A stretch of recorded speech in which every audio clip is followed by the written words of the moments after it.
Dek, ini kan selesai pandemi. Bukan selesai sih, tapi sudah mulai mereda. Job mulai ada. Gimana rasanya, Dek, mulai nyanyi setelah 1 tahun lebih itu nggak mengenal panggung gitu, Dek? Yang jelas itu seperti apa ya, rasanya mulai belajar lagi untuk menyesuaikan diri.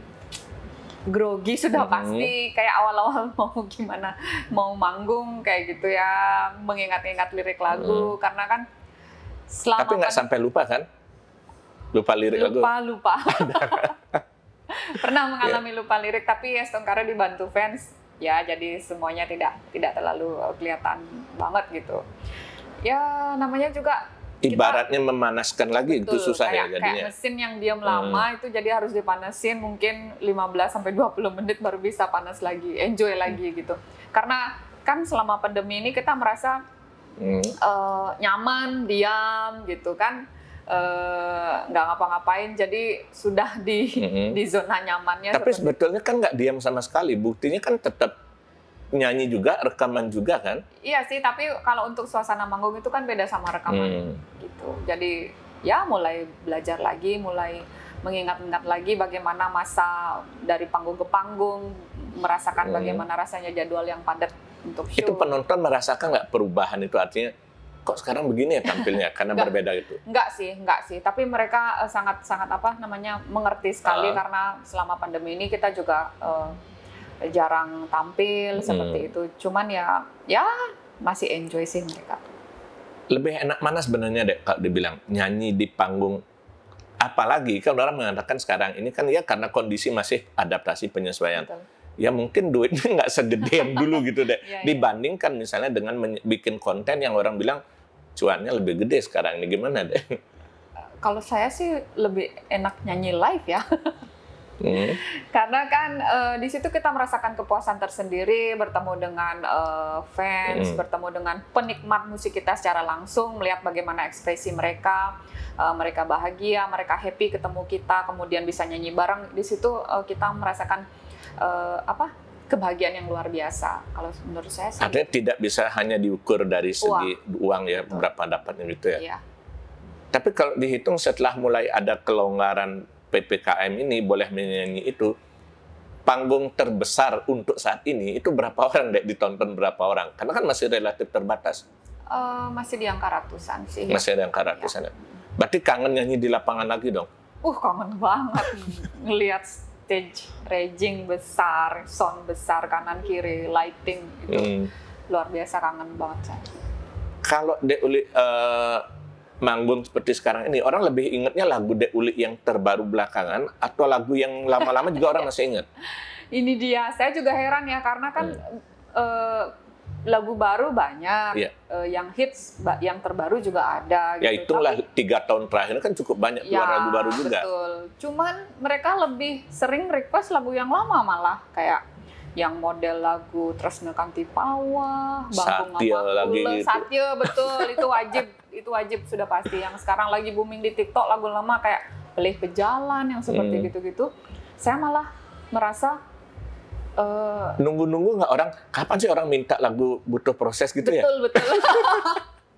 Kenapa nggak ada yang minta lagu baru ya? Kadang saya berpikir begitu. Jadi saya mulai bongkar-bongkar lagu lama nih untuk mengingat liriknya, kemudian mulai merasakan feelingnya lagi kayak begitu. Tapi itu artinya kan orang sebetulnya kalau kita lihat kan, apalagi di medsos, di YouTube segala macam, lagunya kan cukup kenceng. Iya. Mestinya orang tahu dong. Mereka request, kira-kira kenapa mereka justru tidak menjamah lagu baru itu, Dek? Sebenarnya itu tergantung segmen ya. Kalau lagu baru, kalau ada penonton anak-anak, mereka bakalan ikut nyanyi untuk lagu baru. Misalnya kan Butuh Proses nih, mereka bakalan joget kemudian ikut nyanyi seperti itu. Nah untuk lagu-lagu lama ini, segmennya mulai dari yang ibu-ibu nih, yang mungkin mereka yang waktu lagunya ngetop itu, mereka usianya mungkin 20 tahunan ya kayak gitu. Itu kan lagunya ngetop. Ya. Berarti Dek Uli seharusnya udah dapat penghargaan dong dari YouTube. Silver play button dong. Ya mungkin nanti. Nanti atau sudah? Belum dapat. Yakin belum dapat? Yakin belum. Jangan-jangan dapat dong sekarang. Enggak sih kayaknya. Kalau misalnya sekarang dapat, gimana kesannya?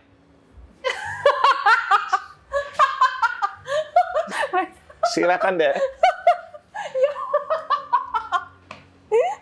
Dilihatin dong, dilihatin. Balik.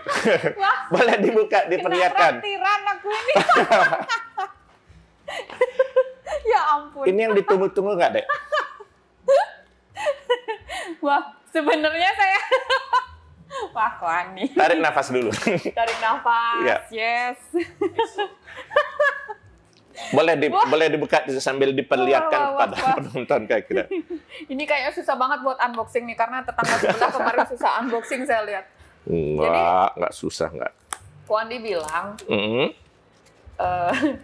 Ciri-cirinya gimana? Saya nanti kalau ngeprank kamu bakalan kaget. Enggak, saya nggak mungkin di prank gitu. Boleh. Mau dikeluarkan atau sama box sekalian? Ya ampun. Oke, boleh ditunjukkan. Wah, nggak nyangka ternyata sudah datang. Apa kesannya gitu, Dek, dapat ini, Dek? Kesannya? Ya. Ini sebenarnya dari sejak saya bikin YouTube, saya menghayal dapat silver play button. Jangan dulu soal subscriber yang 100.000 lebih ya. Saya menghayal, mungkin nggak sih one day kita punya konten yang ditonton oleh 1 juta aja. 1 juta. Itu pertama kali bikin YouTube. Berapa tahun yang lalu? 4 tahun lalu. Berarti ini 4 tahun baru dapat sekarang ya? Betul. Butuh proses memang ya? Butuh proses emang. Sejauh mana arti silver play button bagi seorang Dek Uli? Berarti dong ya, karena dulu kan bikin YouTube banyak yang bilang, mudah nggak ya YouTube? Kalangan apa? Sing ada nak sugih hulian YouTube, bla bla bla segala macam. Tapi itu saya tutup mata, tutup telinga karena saya pengen begini. Kita sebagai seorang musisi, penyanyi lah ya. Kalau saya sebagai seorang penyanyi itu ingin punya sesuatu yang nanti bisa ditunjukkan ke anak cucu seperti itu. Nanti kalau sudah tua minimal saya ada sesuatu yang saya kenang di sana dan anak cucu saya tahu kalau ini loh neneknya dulu berkarya. Anak saya juga nanti ikut ada sesuatu yang saya wariskan buat mereka kayak gitu. Artinya ini juga pendorong, penyemangat untuk terus berkarya gitu ya. Ini nggak pernah terbayangkan sebelumnya saya dapat ini. Tapi bisa diceritakan nggak, Dek, dikit? Susahnya dulu merintis di YouTube itu mungkin, Dek. Karena kan orang berpikir kayak sekarang, penggemarnya banyak, jadi penyanyi kan? Halo, itu misalnya. Mungkin Deli bisa gitu susahnya. Orang itu cuma melihat goals-nya saja, tapi proses untuk mencapai itu tuh mereka nggak lihat gitu. Mereka nggak mau tahu. Yang penting, demen ya tene liu ngelapis, demen ya tene YouTube-nya jadi viewersnya juta-jutaan, pasti liu ngelapis uang, materi apa segala macam itu aja yang dipikirkan. Tapi prosesnya itu yang mereka lupa gitu ya. Ya, karena orang sekarang cuma berpikir hasil, tidak peduli sama proses kayak gitu. Tapi kalau dari sekian lagu yang Dek Uli unggah di YouTube itu, kan nggak semuanya juga sukses. Mungkin bisa disebutkan nggak? Artinya ada lagu yang Dek Uli sangat jago kan, ternyata jauh banget. Justru sebaliknya ada yang tidak diunggulkan, sekedar aja malah itu. Yang mana? Begini, kalau menurut saya pribadi, tidak ada lagu yang tidak sukses. Tidak ada lagu yang tidak memuaskan karena saya bernyanyi ingin memuaskan diri saya sendiri. Tapi nggak muluk-muluk berharap juga bisa menghibur orang banyak dan sukses dengan viewersnya kan begitu. Jadi kesimpulan saya adalah saya merasa lagu itu yang manapun ketika saya dengarkan dan saya merasa bangga mendengarkannya, sebuah karya yang luar biasa. Walaupun mungkin sebagian orang mungkin tidak suka atau banyak orang yang tidak suka, tapi bagi saya itu nggak masalah. Ada orang mengatakan berkarya dari hati, memberi penjiwaan pada lagu kalau itu. Kalau saya bilang, ini lagu saya nggak sukses, ini lagu saya viewersnya nggak banyak, itu sebagai sebuah kegagalan, maka saya akan merasa bahwa apa sih berkarya itu ternyata kita bergantung pada pendapat orang. Artinya Dek Uli pisahkan bahwa ini semua karya yang Dek Uli buat, ya itu memang kesayang Dek Uli dibuat dan itu kan. Soal kemudian respon lain lagi. Betul. Gitu ya. Karena saya percaya bahwa setiap lagu itu akan membawa rezekinya masing-masing begitu. Jadi bagaimana kita membuat karya itu minimal walaupun kita bisa walaupun orang lain tidak bahagia, tidak suka, sedikit orang suka, minimal kan ditonton orang juga kan. Maksudnya begini, setiap lagu itu segmennya ada yang suka pop, ada yang suka dangdut, ada yang suka agak slow, Mandarin iya, juga agak Mandarin. Jadi kita tidak bisa memuaskan semua orang dengan hanya satu lagu saja gitu.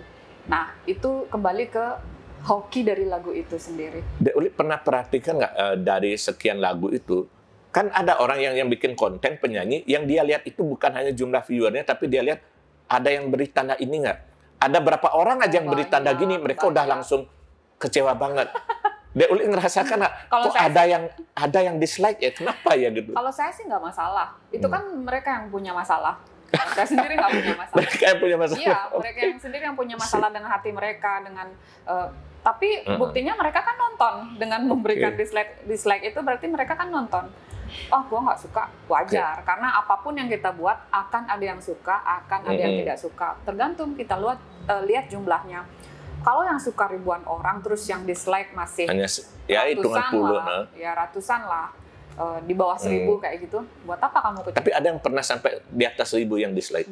Enggak ya. Berarti Dek Uli masih banyak yang suka ya berarti. Makanya saya bilang apapun yang kamu buat itu orang suka dan tidak suka itu wajar. Jangankan lagu, apa kita ngomong aja hari ini mungkin ada beberapa orang yang merasa enak lihatnya. Ini apa yang diceritain gitu. Jadi itu masalah mereka gitu. Nah, tapi dari sekian Dek Uli masih ingat barangkali ya dari lagu yang di-upload di YouTube itu, kita berbicara tentang era YouTube dulu lah yang memang lagu yang top ini.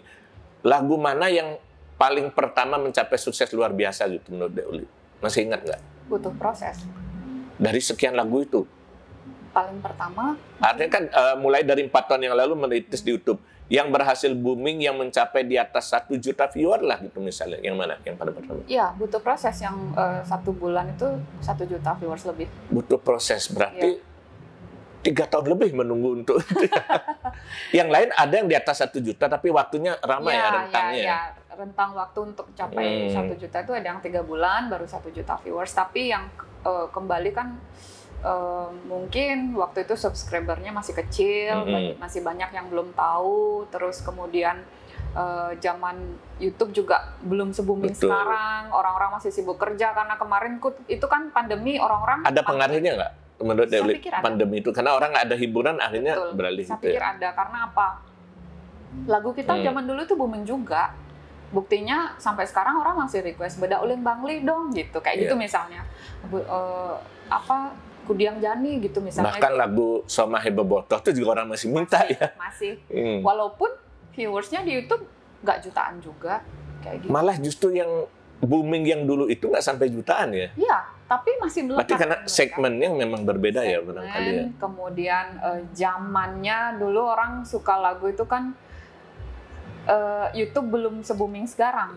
Tapi masih melekat dalam ingatan mereka karena apa? Radio. Jadi saya pikir media itu juga kalau sosialisasinya belum meluas, mereka akan dengarkan dari media yang lain gitu. Apa karena itu juga yang membuat Dek Uli belakangan berusaha mendaur ulang lagi lagu-lagu lama nggak? Termasuk ketika mencoba dekat dengan Sri Dianawati untuk duet, membawakan lagu lama. Itu nggak yang mendorong Dek Uli juga? Itu satu. Kemudian yang lain adalah saya merasa masih banyak lagu lawas yang begitu indahnya yang harus diangkat. Karena ini masih enak loh buat dinyanyiin kayak gitu aja. Maksudnya karena generasi sekarang belum tahu mungkin ya lagu zaman itu. Dan juga daripada bingung mencari materi lagu yang lain, kenapa tidak lagu lama kita angkat lagi. Tapi karakter Dek Uli itu kan sangat khas ya. Dari dulu tuh yang boleh dibilang, ya walaupun ada beberapa lagu yang ceria, tapi itu kan lagunya mendayu-dayu. Memang dari awal menyanyi itu Dek Uli memang ingin membaptis diri, saya jadi penyanyi yang melankolis ya, atau apa. Karena dari topnya dulu yang pertama, yang Mepamit itu kan juga slow banget dan sedih banget gitu. Saya pikir itu timbre vokal ya yang berpengaruh karena... bukan karena keinginan ya, tapi menyesuaikan dengan timbre vokalnya itu ya? Iya, karena emosi saya begitu menyanyikan lagu melo, itu dapat banget karena tipisnya vokal yang saya punya cocok untuk lagu melo. Menurut saya. Tapi mungkin setiap orang kan punya penilaian yang berbeda-beda. Tapi kebanyakan orang bilang kalau saya nyanyi lagu sedih, itu sedihnya dapat banget. Ketika nyanyi lagu gembira? Seperti Rindu Ngantos Sang Janji atau apa segala macam itu misalnya? Upbeat, beatnya yang betul. lebih cepat kayak gitu. Tergantung sih, kalau memang lagunya bagus, mungkin bakalan dapat. Berarti Dek Uli bisa dapat kedua-duanya ya? Ya, Jegeng Nyololet kayak gitu, yang sepanjang itu masih ada cengkoknya, masih bisa. Tapi kan nggak bisa dimungkiri, orang ingatnya Dek Uli ya dengan lagu yang seperti apa, Somahe Beboto, Somahe Memitra, seperti itu kan. Nah, kalau boleh tahu, orang bertanya-tanya, mungkin dari dulu juga orang bertanya, lagu-lagu yang Dek Uli nyanyikan itu apa ada pengaruh latar belakang kisah atau kenyataan yang Dek Uli alami nggak gitu? Kalau dulu saya percaya atau tidak ya, kena tulah lagu. Tulah lagu itu gimana ceritanya? Gimana ya? Itu lagunya ada dulu, kisah hidupnya mengikuti kayak gitu. Kalau sekarang lebih beda. Kisahnya dulu, lagunya mengikuti. baru lagunya. Selalu ada keterkaitan gitu jadinya. Ya mungkin seperti saya bilang tadi, setiap lagu itu ada jodohnya masing-masing. Kalau memang udah jodohnya kita, ya mau gimana lagi, sudah pasti kita dapat. Tapi itu ada kaitannya nggak, Dek? Ketika misalnya waktu Dek Uli tadi menyebut lagu taruhlah Bedak Uli Bangli segala macam, itu kan lumayan, tapi tidak secepat, butuh proses. Ya. Ketika butuh proses yang lebih upbeat, yang lebih kekinian, iramanya bisa TikTok, Dek Uli naik lagi. Tapi banyak juga yang bertanya, kenapa tiba-tiba Dek Uli kembali slow lagi dengan misalnya Kaden Aluh. Nah, itu ada kaitannya nggak dengan kisah pribadi Dek Uli gitu nggak? Orang bertanya, jangan-jangan ini curhat colongan gitu, Dek. Sebenarnya di samping kisah pribadi, terus tiba-tiba kenapa saya dapat lagu itu, ceritanya begini. Main ke rumah teman, kemudian saya dengar demonya kayak gitu. Boleh nggak izin saya bawain lagu itu, karena saya pasti bakalan dapat emosinya nih, karena itu sebetulnya berarti bukan untuk Dek Uli lagu itu awalnya. Bukan. Itu maunya dibawa sama Yudi Krishna sama Agustin waktu itu duet. Wah, kayaknya kalau liriknya seperti ini nggak cocok kalau dibawain duet. Boleh nggak saya yang bawa? Saya rubah liriknya sebelah mana kayak gitu. Akhirnya mereka oke, setelah saya coba nyanyiin, wah bagus sih kalau dia yang bawa gitu. Karena saya ingin lagu ini dibawakan oleh orang yang tepat. Tapi ketika orang akhirnya mengait-ngaitkan, atau orang tanda tanya, curiga, ada apa dengan Dek Uli gitu, Dek? Ya, karena memang seperti itu adanya, karena saya merasa mengalami hal itu, jadi saya ingin membawakan lagu itu. Nah, Dek Uli mengalami itu, artinya kalau boleh tanya gitu, Dek, ini kan kabar di luar. Kan kabar di luar katanya, Dek, bisik-bisik. Ada sesuatu dengan rumah tangga Dek Uli. Ya. Dan orang yang mengaitkan dengan Kaden Aluh. Dek Uli mungkin bisa ceritakan, bisa klarifikasi biar nggak terlalu banyak kabar burung gitu, Dek. Oke, baik. Saya juga sebenarnya sudah lama pengen klarifikasi sih, tapi mumpung sekarang ada kesempatan yang bagus untuk saya bercerita ke teman, fans, dan kerabat yang masih belum tahu mungkin, karena saya juga sudah lelah menghadapi pertanyaan-pertanyaan setiap saya show, setiap saya endorsement kemanapun, lagi makan atau apa, selalu ada pertanyaan, kok suaminya sekarang nggak diajak, kok story-nya jarang sama suaminya. Saya dengerin sambil ngopi ya. Silakan. Kok begini, kok begitu. Akhirnya saya punya inisiatif untuk, wah, sepertinya saya harus bicara nih. Sepertinya saya harus bicara. Kenyataannya apa gitu yang mau disampaikan mungkin, Dek? Ya memang benar, saya sama suami sudah resmi sah pisah secara hukum dan adat per 29 Juni 2021 kemarin. Saya tidak bisa menunjukkan wajah yang bohong ya. Tapi saya juga kaget gitu. Karena saya pikir memang kabar burung, tapi itu nyata gitu ya berarti, Dek. Benar. Jadi supaya tidak ada pertanyaan lagi, karena mungkin ya semua pengen saya ngomong langsung ya. Karena selama ini saya berusaha untuk meng-keep masalah ini, karena satu, saya nggak pengen mengumbar masalah pribadi saya ke publik seperti itu, biar ini jadi privasi saya.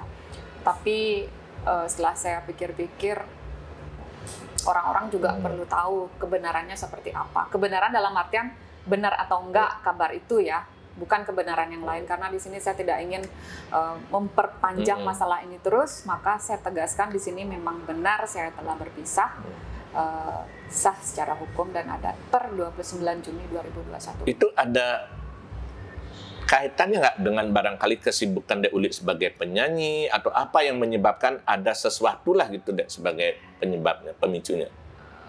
Kalau ditanya kenapa, pemicunya apa, mungkin saya nggak bisa dijelaskan. Saya nggak bisa jelaskan di sini ya, biar ini menjadi pribadi ya rahasia, bukan rahasia, privasi saya sama keluarga dan orang dekat, karena saya tidak ingin menyudutkan salah satu pihak dan pihak manapun di sini. Yang jelas saya ingin masalah ini sudah selesai sampai di sini. Kita semuanya sudah merasa nyaman dengan keadaan ini. Yang jelas sudahlah, yang menggunjing biarkan stop untuk bergunjing, karena ini juga tidak ada sangkut pautnya dengan orang lain. Betul. Ini murni masalah keluarga saya, intern.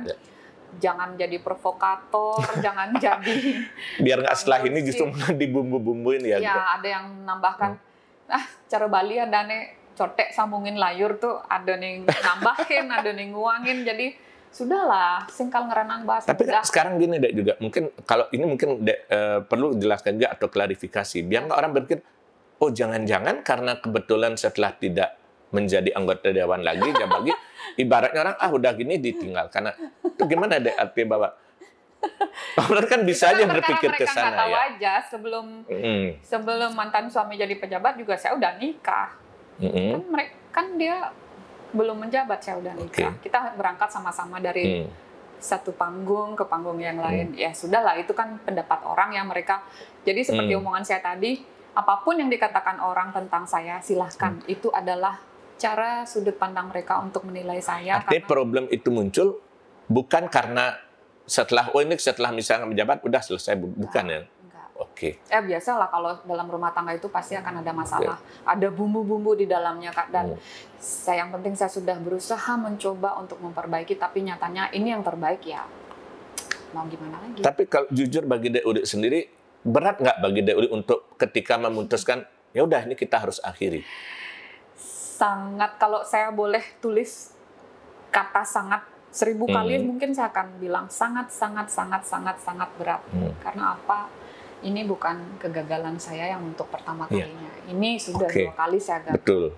Saya ada di sebuah persimpangan yang mengharuskan saya mau memilih jalan yang manapun, saya akan tetap terlihat salah.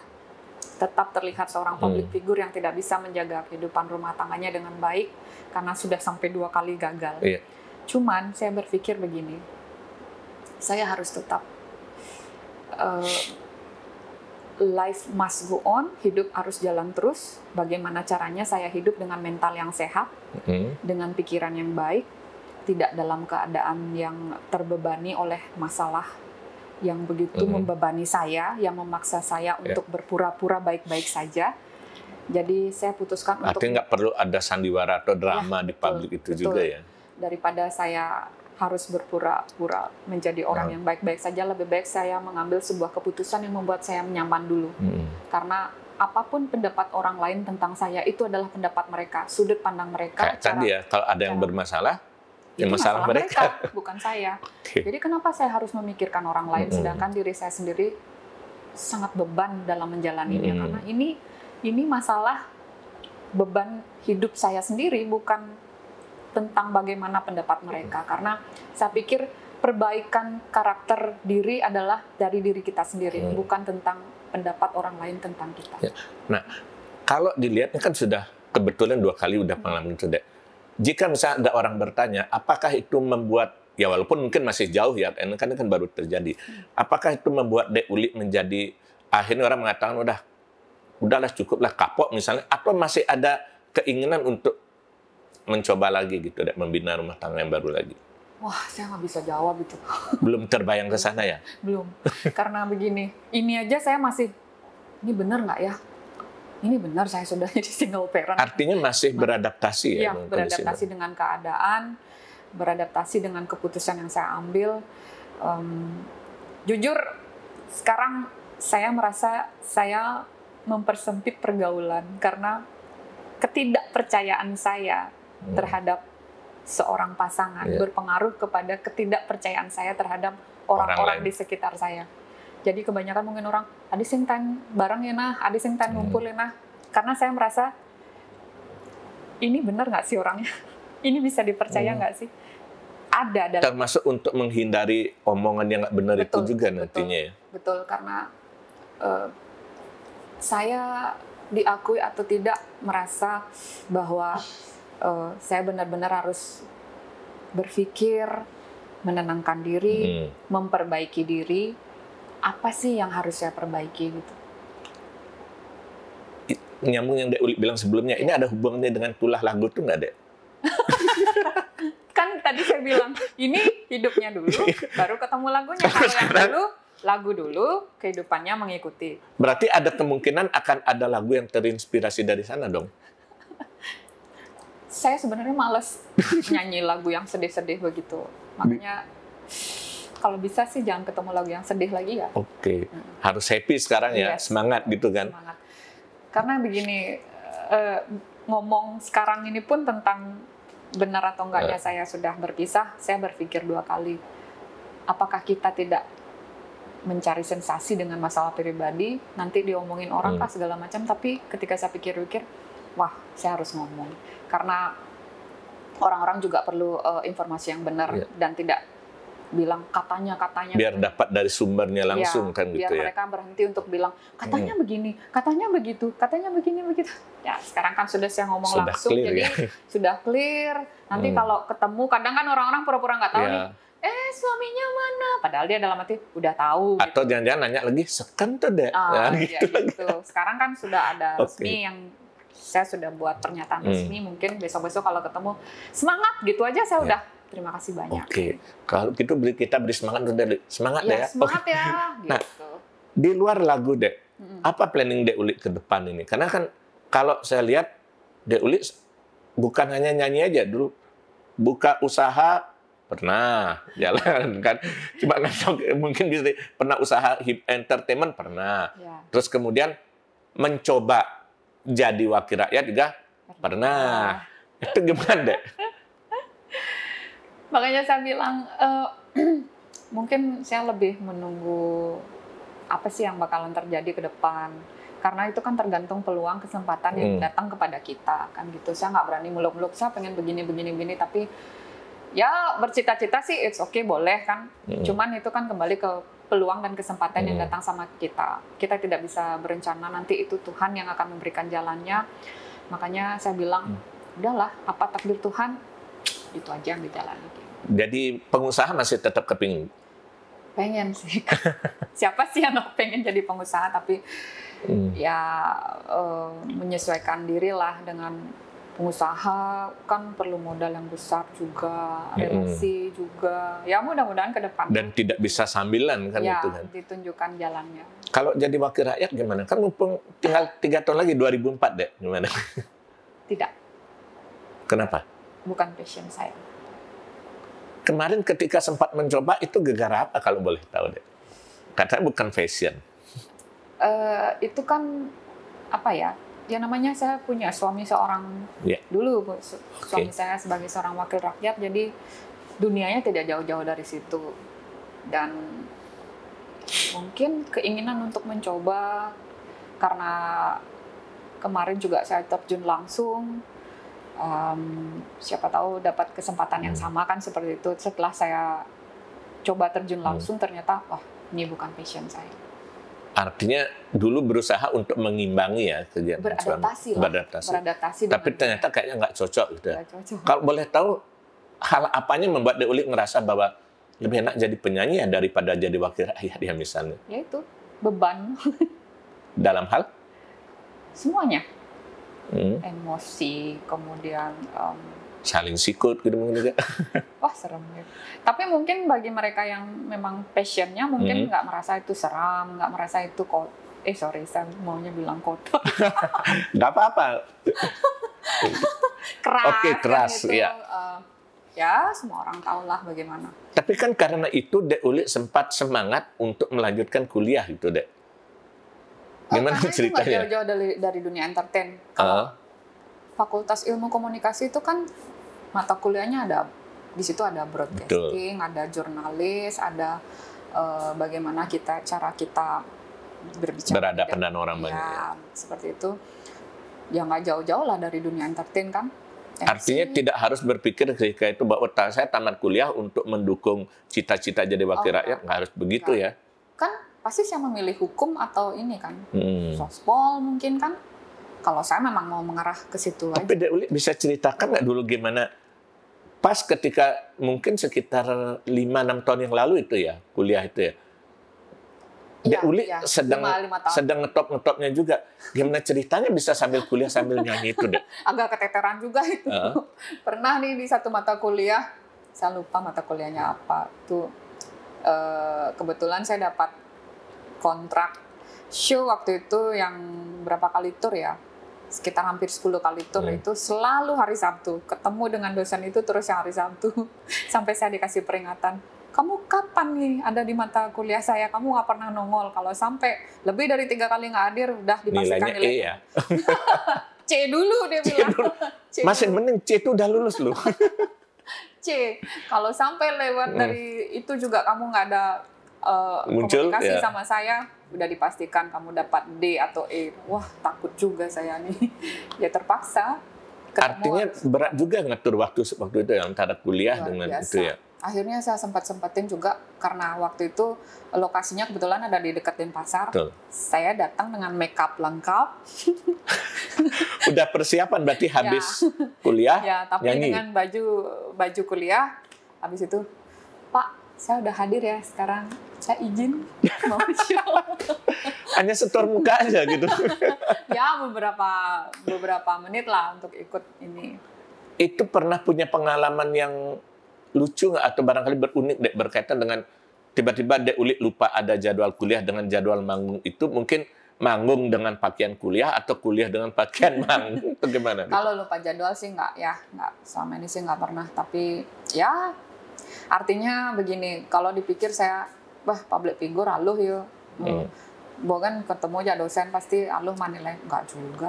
Tetap buktinya Dek Uli sampai diancam nilai E itu ya. Tetap. Cuman ya memang ini sih lebih gampang kita, Dek Uli ya kayak gitu. Mungkin lebih sering. Ada sedikit kemudahan tapi tidak harus selalu berkorelasi dengan nilai kan gitu. Nah, kalau Dek Uli sendiri ini kan sekarang anak kebetulan udah remaja ya. Ada nggak tanda-tanda bahwa anak Dek Uli itu akan mengikuti jejak ibunya yang jadi penyanyi? Atau kalau misalnya dia kepingin jadi penyanyi, rela nggak? Atau artinya karena pengalaman orang tuanya barangkali bebek jangan gitu, gimana?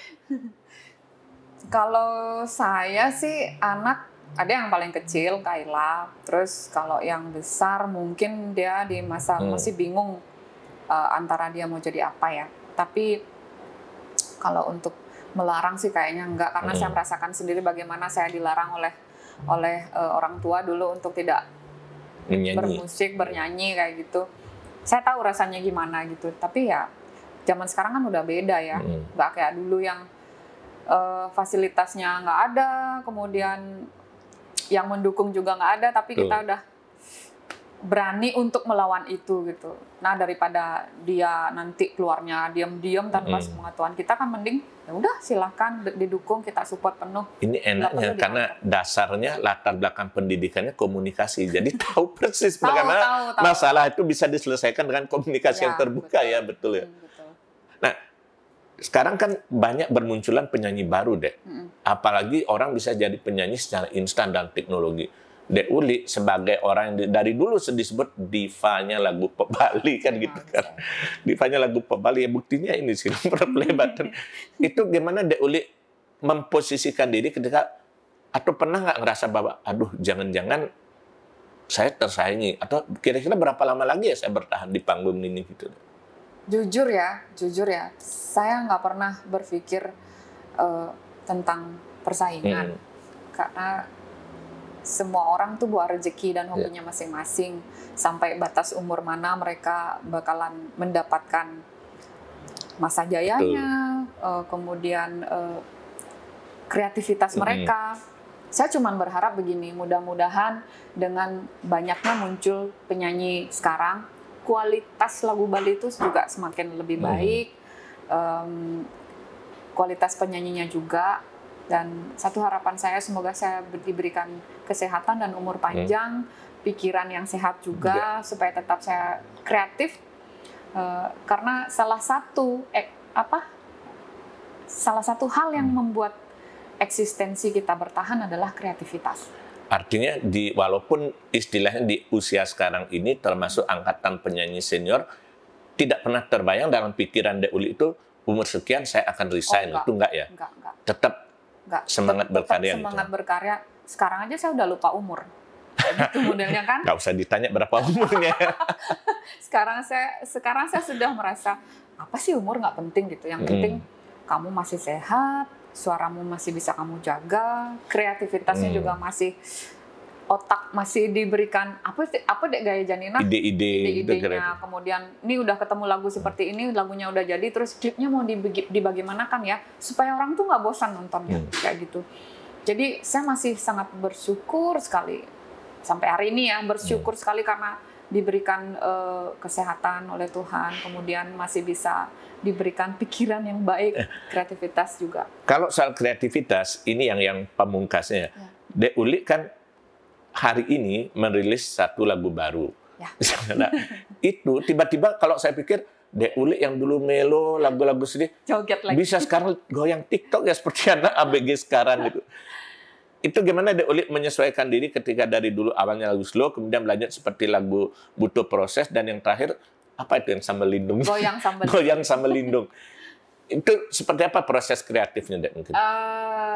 Begitu dikasih demonya, kemudian digarap, saya sudah terbayang kalau musiknya seperti ini nih di pikiran saya, akan ada orang yang menarik, akan ada begini, view-nya seperti ini, kemudian saya berdiskusi dengan tim, coba kita cari tempat seperti ini cocoknya di mana. Dan kebetulan Gayung Bersambut kita dapat sponsor, kita dapat pihak-pihak yang mendukung itu. Ya udah, akhirnya ketemu dengan seniman-seniman, kita ajak kerjasama seperti itu, dibikinkan koreografinya. Ya, terciptalah. Jadi ketika kita bertemu dengan orang yang tepat, maka kreativitas itu akan bermunculan dengan sendirinya. Oke. Dan mudah-mudahan kreativitas itu tetap berlanjut ya. Iya, betul, harus. Dan yang paling penting tetap semangat. Semangat. Nah, Dek, ngomong-ngomong soal goyang, ketika Dek Uli bikin lagu Butuh Proses, itu kan Dek Uli sampai terpikir untuk menciptakan satu karya sendiri. Ya. Bahkan itu kemudian dikompetisikan. Nah, apakah Sambal Lindung ini juga akan ada goyangnya, Dek? Oh, ada dong. Tapi ini lebih beda dengan Butuh Proses. Kalau Butuh Proses itu kan goyang TikToknya lebih modern ya. Kalau goyang Sambal Lindung ini saya lebih mengutamakan jogetnya itu lebih ke tradisi. Lagu bukan tari Bali. Gimana ceritanya goyang TikTok ada tradisinya? Konsepnya kan, seperti apa? Maksudnya gini, kita memasukkan unsur tari Bali ke dalamnya. Kalau untuk Butuh Proses kan ya murni yang goyang TikTok yang sudah modern ya. Sudah awam, sudah biasa pada umumnya lah. Kalau untuk kan saya joget juga. Kalau goyang Sambal Lindung ini ada unsur tari Bali yang itu kenapa disebut goyang Sambal Lindung, Dek? Gak tahu yang bikin lagu.